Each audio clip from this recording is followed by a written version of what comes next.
you consider loot boxes to be an ethical feature of your games? Well, first, we don't call them loot boxes. I think that was whatever term you wish to apply to them. So what we look at as surprise mechanics. I don't know what your version of Target is, but as a store that sells a lot of toys, and you do a search for surprise toys, what you'll find is that this is something people enjoy. They enjoy surprises. It's something that's been part of toys for years, whether it's Kinder Eggs or Hatchimals or...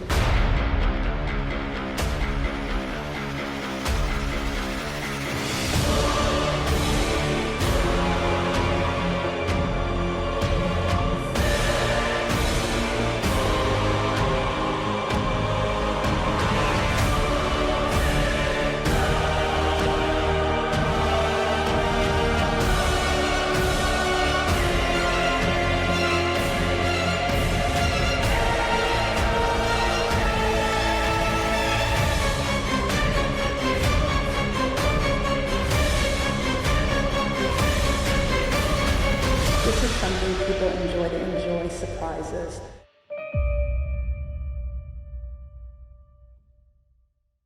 Before this video starts, I would just like to acknowledge the latest update of the game. I played it yesterday and I was actually impressed with Respawn as it is a step forward for the game. They even downright removed some issues that I talk about in this video, so I have cut back a few parts that I didn't think were necessary. So this upload took a while. I've been sick and I wanted to wait for the new season to upload this, so enjoy. Apex was released on February 4th, 2019 by Respawn Entertainment, who are the masters behind the Titanfall series and soon after Jedi Fallen Order. I was one of the first 15 million players who pre-installed and played the game in its first 24 hours. And to my surprise, it was actually pretty good for the third major battle royale released at that time. Apex took a spin on the classic battle royale genre by introducing new concepts and mechanics such as abilities and an amazing movement system. Everyone instantly fell in love with this game due to its unique style and ability to allow players to design their own movement techniques. Later on, they also added their first unique cosmetic called an heirloom for the character Wraith. And if you're seen with one of these, you're most likely considered a sweat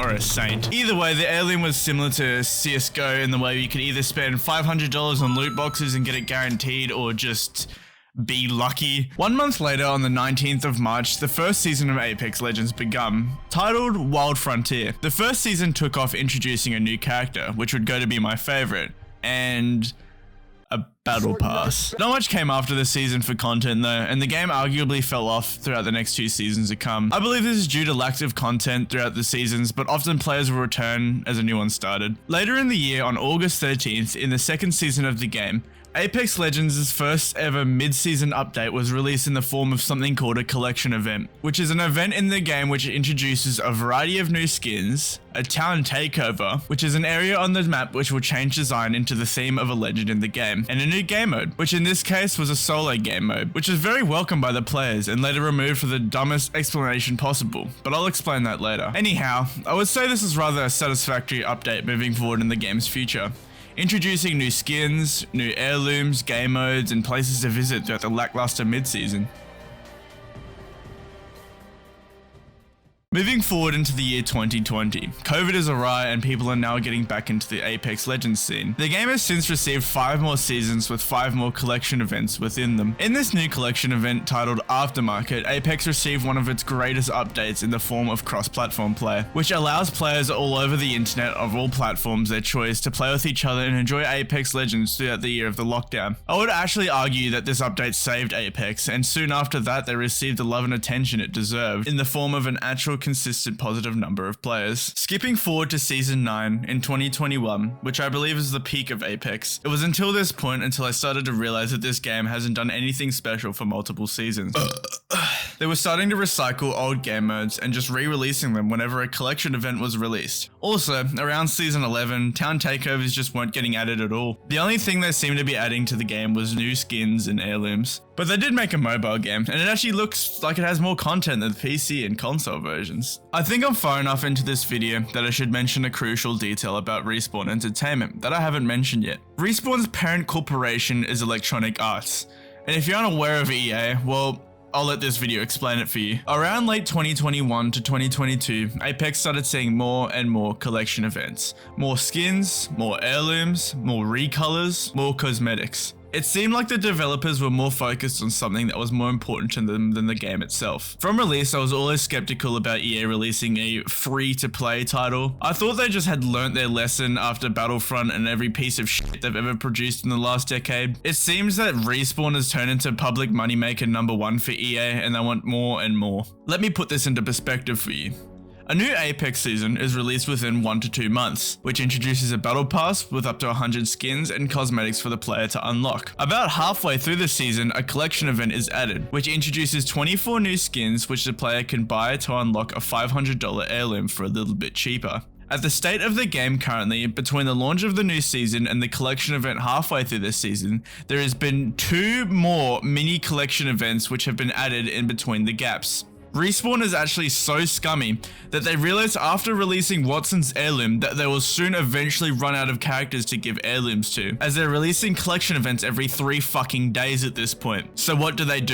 They make a different form of heirloom, but instead of something unique to all other cosmetics, which you can see in interactive through pretty much the entire game, they decide that they're just going to make a skin that has a finishing animation. Bravo, Respawn. You've successfully created something that you can see 3 pixels of on your screen, and an animation for something that you pretty much never do. But it doesn't end there. A few weeks ago, they added another form of heirloom, which is literally a recolor of a skin from a tier 100 battle pass level in the season 3 battle pass. What the fuck? Do you have any like special animations? No. Okay. Yeah, it's kind of cool. What happens when I get a kill? Keep in mind that these skins cost over $160 per collection event that they are released in. And if you weren't playing in the collection event when it was active, if you're not lucky, they will still cost you $500. Because of the backlash the developers are getting for all of this, EA noticed that they didn't make their weekly paycheck of $50 million due to collection events. So what do? They shut down Apex Mobile.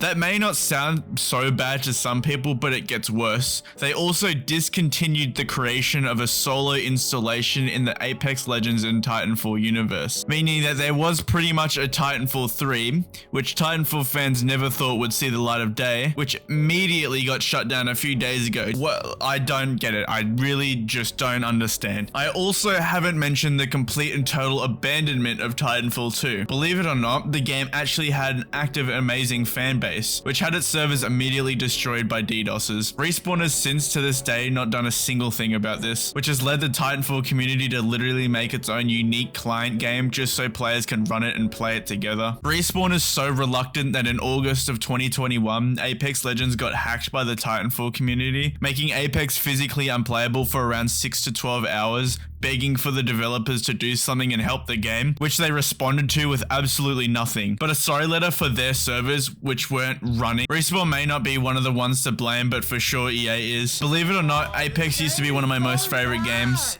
I loved the movement aspects and range of characters and abilities, but I can't continue to play the game, which continues to push cash grab events into the face of every player, while ignoring the dry wasteland of a fucking sniper field, which is the actual game itself. Nothing gets changed, nothing gets added anymore. If you want 2 new things to the game, you can wait 2 to 3 months for a day's worth of fun or a new character. If you want to buy cosmetics, that will be about $600 per season. If you even want to simply play the game and use its amazing movement features that they were added since launch, you probably won't be able to do that either. No one wants these skins. No one wants any stupid fucking cosmetics. We just want to play a good game. We just want to play a game that the developers care about. We want to play something that's fun. Apex is one of those games which could last forever. If you're looking to sit on a hill after spending your grandma's inheritance on charge rifle skins, inspecting them and then dying to hackers, then you've come to the right place. I've had my fun with Titanfall and Apex, but I thought I'd make this video just to explain what I've witnessed throughout the history of the game. Thanks for watching, leave a like, and don't give EA your money.